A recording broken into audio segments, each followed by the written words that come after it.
Kembali bersama saya Nur Agustinus dari Peta UFO Indonesia. Kita akan bahas topik ufologi kali ini, yaitu tentang jenis-jenis makhluk dari angkasa luar. Pada umumnya dalam studi ufologi ada 4 tipe yang paling umum. Yang pertama yang kita kenal sebagai Grey. Grey adalah figur alien atau makhluk luar angkasa yang paling populer, dengan kepala yang besar, tidak berambut, warna agak keabu-abuan, matanya besar hitam, tubuhnya kecil. Tipe ini diyakini adalah makhluk yang jatuh bersama dengan pesawatnya di Roswell pada tahun 1947. Tentu saja banyak spekulasi yang lain tentang makhluk dari luar angkasa ini. Misalnya ketika ada 2 orang suami istri, yaitu bernama Barney dan Betty Hill, yang mendapatkan kontak atau mengaku dibawa ke pesawat oleh alien, maka makhluk-makhluk ini juga dianggap sebagai Grey, yang kemudian diketahui atau berdasarkan peta bintang yang dilihat oleh Betty Hill, yaitu berasal dari Zeta 2 Reticuli. Tipe yang kedua adalah tipe yang menyerupai manusia. Biasanya dikatakan bahwa tipe ini berkulit putih, berambut agak pirang, kadang ada yang tinggi sekitar 2 meter, tapi ada juga yang dilaporkan agak pendek, yaitu sekitar 1,6 meter. Tipe ini benar-benar seperti manusia, dengan postur tubuh yang tidak ada bedanya dengan manusia. Mereka biasanya melakukan kontak dengan orang, seperti misalnya yang dikemukakan oleh George Adamski atau juga Billy Mayer. Jadi alien atau makhluk luar angkasa ini mengaku misalnya berasal dari Venus, ada yang bilang dari Mars, ada juga yang mengatakan bahwa dari Pleiadians dan sebagainya. Termasuk kontakti yang mengatakan bahwa dihubungi oleh makhluk luar angkasa yang berasal dari, entah itu dari Aldebaran, Arcturus, atau mungkin juga dari katakanlah rasi bintang Andromeda. Pada umumnya mengatakan bahwa mereka berbentuk seperti manusia. Tipe yang ketiga adalah tipe yang disebut dengan reptilian. Reptilian ini adalah makhluk dari jenis reptil, berbentuk bipeda, artinya berjalan dengan 2 kaki.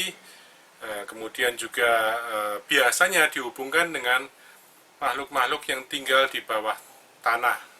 Jadi mungkin di beberapa kebudayaan dikenal sebagai makhluk-makhluk dari alam lain. Misalnya ada yang mengatakan bahwa makhluk ini bisa melakukan perubahan bentuk atau shape shifting, sehingga dikatakan, orang mungkin mengatakan bahwa ini termasuk jenis-jenis yang disebut dengan siluman. Tentu saja keberadaan ini menjadi sangat menarik ketika dihubungkan dengan beberapa kejadian, baik itu yang ada di dalam budaya kita sendiri di Indonesia maupun yang ada di luar negeri.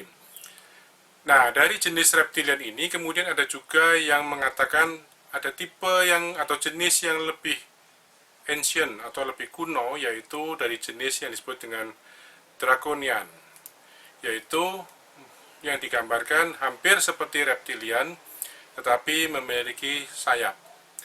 Memang tentu saja ini berdasarkan dari kesaksian-kesaksian orang yang pernah melihat. Tentu saja dalam studi ufologi, tipe-tipe ini bisa dikaitkan dengan berbagai, entah itu mitos, mitologi, ataupun legenda-legenda yang ada dalam kebudayaan manusia. Selanjutnya, dalam perkembangan penelitian mengenai jenis-jenis makhluk yang dikaitkan dengan UFO ini, ada beberapa pengamatan bahwa alien-alien ini melakukan penculikan terhadap manusia. Lalu, apa yang terjadi pada saat penculikan itu? Ada yang mengatakan bahwa ada upaya alien untuk melakukan proses hibrida, yaitu percobaan masalah genetik, kemudian perkawinan silang, atau mungkin juga cloning, yang membuat makhluk-makhluk di mana makhluk-makhluk ini kadang-kadang memiliki karakter atau ciri-ciri yang merupakan perpaduan di antara beberapa tipe yang ada. Misalnya saja kemudian dikenal ada tipe grey yang hybrid. Jadi mungkin grey yang juga dicampur dengan reptilian. Tentu saja ini akan membutuhkan kajian-kajian lebih lanjut. Ada beberapa tipe yang lain yang mungkin dikaitkan dengan makhluk-makhluk yang aneh. Misalnya saja katakanlah yang berupa monster-monster yang biasanya ada yang dikaitkan dengan masalah UFO, ada juga yang tidak. Katakanlah seperti Mothman. Mothman adalah sosok makhluk hitam bersayap dengan mata merah, atau juga Yeti, Bigfoot di Amerika misalnya. Kemudian ada juga makhluk yang disebut dengan Chupacabra, yaitu makhluk yang suka menyedot darah kambing. Nah, makhluk-makhluk ini memang misterius dan sering juga dikaitkan dengan topik-topik dalam studi ufologi. Demikian mengenai beberapa tipe makhluk yang berkaitan dengan UFO. Tentu saja masih ada banyak makhluk-makhluk yang lain yang mungkin secara spesifik agak khusus sehingga tidak bisa digolongkan dalam beberapa tipe ini. Saya Nur Agustinus dari Peta UFO Indonesia. Semoga apa yang saya sampaikan ini bermanfaat untuk sebuah studi per-UFOan di Indonesia.